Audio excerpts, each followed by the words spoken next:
हरे कृष्णा। श्रील प्रभुपाद की जय। श्रीमद् भगवद गीता अध्याय 2 श्लोक संख्या 20।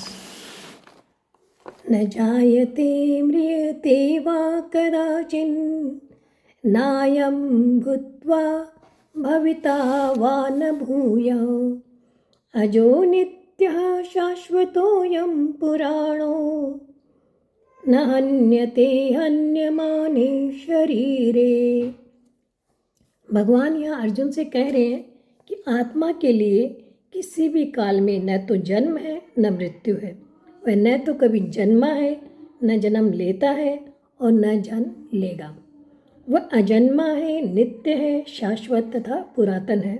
शरीर के मारे जाने पर भी आत्मा मारा नहीं जाता। तो हम यहाँ देखते हैं कि भगवान अर्जुन से तीनों कालों की बात बता रहे हैं। भूतकाल, वर्तमान काल और भविष्य काल, तीनों काल की बात बता रहे हैं।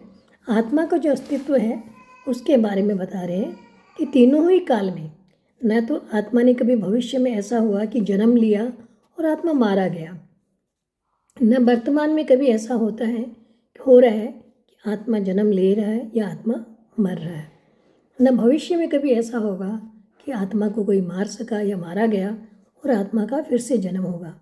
आत्मा एज इट इज रहता है, हमेशा शाश्वत है। आत्मा में कभी भी किसी प्रकार के चेंजेस नहीं होते। शरीर जो है इसमें हम देखते हैं कि 6 प्रकार से चेंजेस आते हैं। जब से माँ के गर्भ में बच्चा आता है तो उस समय शरीर का जन्म होता है, कुछ काल तक रहता है, फिर वो बढ़ता है, ग्रो करता है, फिर वो कुछ परिणाम उत्पन्न करता है, जैसे संतान की उत्पत्ति करता है और धीरे धीरे फिर क्षीण हो जाता है और एक बार अंत में जाकर वो समाप्त हो जाता है।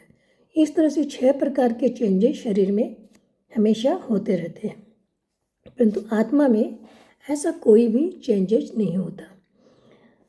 आगे भगवान कहते हैं कि अजो नित्य शाश्वतोऽयं पुराण, यानी कि अजो यानी कि अजन्मा है, आत्मा का कभी जन्म नहीं होता।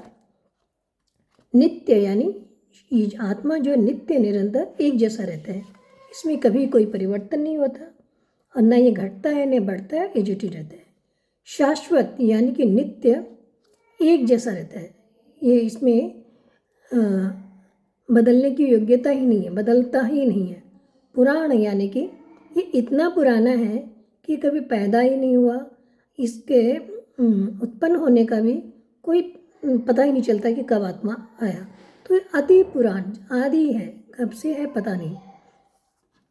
और फिर भगवान बता न हन्यते हन्यमाने शरीरे, ये शरीर जब मर जाएगा, शरीर के मरने पर भी आत्मा में कोई चेंज नहीं है, आत्मा नहीं मारा जाता। तो किसी भी काल में न तो आत्मा का जन्म होता है न ही आत्मा मारा जाता है। तो भगवान अर्जुन से कहते हैं कि तुम जिनके लिए शोक कर रहे हो, जिन अपने कुटुंबियों के मरने की आशंका से तुम शोकाकुल हो रहे हो, वे तो कभी मारे ही नहीं जाएंगे। मरेगा या नष्ट होगा तो शरीर नष्ट होगा, उनका भी होगा, और तुम भी आत्मा हो, तुम भी शाश्वत रहोगे। और ये तुम्हारे कुटुंबी जन जो हैं, परिवार के जो लोग हैं, ये सब भी शाश्वत हमेशा रहेंगे। शरीर मरेगा, इनका मरना असंभव है। तो उस अर्जुन की शोक को दूर करने के लिए भगवान कहते हैं कि शरीर के मरने पर भी आत्मा का कोई नाश नहीं होता, अर्थात आत्मा हमेशा रहता है। इसलिए हे अर्जुन, तुम इनके लिए शोक मत करो, अपने शोक को त्यागो और युद्ध के लिए खड़े हो जाओ। भगवान अर्जुन से आत्मा का ज्ञान देते हुए कहते हैं कि सभी लोग रहेंगे, पहले भी थे, आज भी है और आगे भी रहेंगे। अतः शोक नहीं करके तुम अपने कर्तव्य का पालन करो। हरे कृष्णा।